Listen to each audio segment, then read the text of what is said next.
Bienvenidos a esta clase número 4, Antiguo y Nuevo Testamento.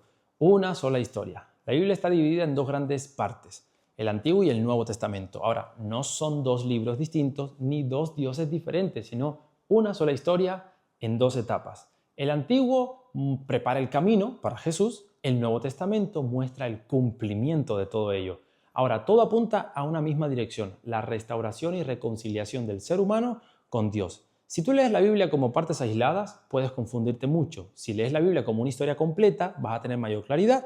Por eso Jesús dice en Mateo 5:17, no piensen que he venido a anular la ley o los profetas, no he venido a anularlos, sino a darles cumplimiento. Les aseguro que mientras existan el cielo y la tierra, ni una letra ni una tilde de la ley desaparecerán hasta que todo se haya cumplido. La pregunta de reflexión de esta clase es, ¿qué cambiaría en tu forma de leer la Biblia si entendieras que todo está conectado? Por eso te animo a que evitas, por favor, leer versículos sueltos, fuera de contexto. Lee con paciencia, con continuidad, conociendo o intentando indagar un poco qué ocurre antes de eso que estás leyendo, de dónde viene y qué ocurre después, cuál es el propósito, a dónde lleva todo eso. Porque Dios no improvisa, su historia tiene sentido, pero si leemos versículos aislados nos podemos encontrar con estos pensamientos o estas frases en nosotros como diciendo, pero si Dios es amor, si Dios es bueno, Dios no permitiría esto. ¿Cómo Dios va a decir eso en la Biblia? Dios es malo. Es un completo error cuando leemos versículos aislados porque podemos caer en este tipo de pensamientos o en este tipo de conclusiones al leer la palabra de Dios. Yo te muestro un ejemplo bastante literal, gráfico, que lo vemos en el Antiguo y Nuevo Testamento.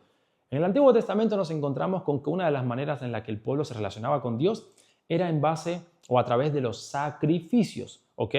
El pueblo, sabiéndose pecador, el pecado que viene desde Adán y Eva, obviamente llega hasta nuestras vidas, hasta nuestra generación tras generación, y la manera en la que el ser humano se relacionaba con Dios para un poco apaciguar las aguas. ¿Por qué? Porque evidentemente el pecado traía una consecuencia y era no solamente estar separados de Dios, sino era la muerte eterna. Y sin un derramamiento de sangre, digamos como una especie de parche, no podíamos tener esa especie de paz con Dios o poder tener ese acercamiento con Dios, aunque fuese un poco con distancias, pero por lo menos tenerlo, ¿no? Tener esa confianza de que Dios no nos va a dejar. Ahora, el pueblo que hacía, traía animales, se lo daba al sacerdote, el sacerdote derramaba su sangre y ahí digamos que estaba el parche porque había sangre derramada por el pecado de la humanidad, el pecado del pueblo, el pecado personal de cada uno. ¿Qué pasa en el Nuevo Testamento? Jesús es el cumplimiento perfecto. Te hago una pregunta. ¿Qué fue lo que hizo Jesús en la cruz? Además de que fue maltratado, rechazado, negado, derramó toda su sangre. No sé si te hace clic con lo que pasaba en el Antiguo Testamento. Pues sí, ahí al derramar su sangre se estaba cumpliendo el sacrificio, pero ahora sí, perfecto. No era un animal, es el mismísimo Hijo de Dios, hombre perfecto, íntegro, santo, que nunca pecó derramando su sangre por la humanidad, que sí había pecado, que estaba ya muerta en pecado, en deseos desordenados completamente. Jesús carga nuestras maldiciones, carga nuestro pecado y nos pone en una correcta relación con Dios. Digamos que nos pone en paz con Dios, porque ahora Dios no ve la sangre de un toro, no ve la sangre de una oveja, está viendo la sangre de Jesús, de un justo, de uno perfecto, sin mancha. Y ahora por eso Dios, el Padre, nos ve con otros ojos. ¿Y Jesús qué proporcionó? Una relación con Dios.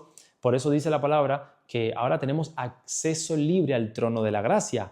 Antes estábamos separados. El pueblo, de hecho, no podía entrar al lugar santísimo, que era el lugar donde se supone que ahí estaba la presencia de Dios. Solo el sacerdote que hacía los sacrificios, solo el sacerdote que podía estar cerca, pero el pueblo estaba lejos.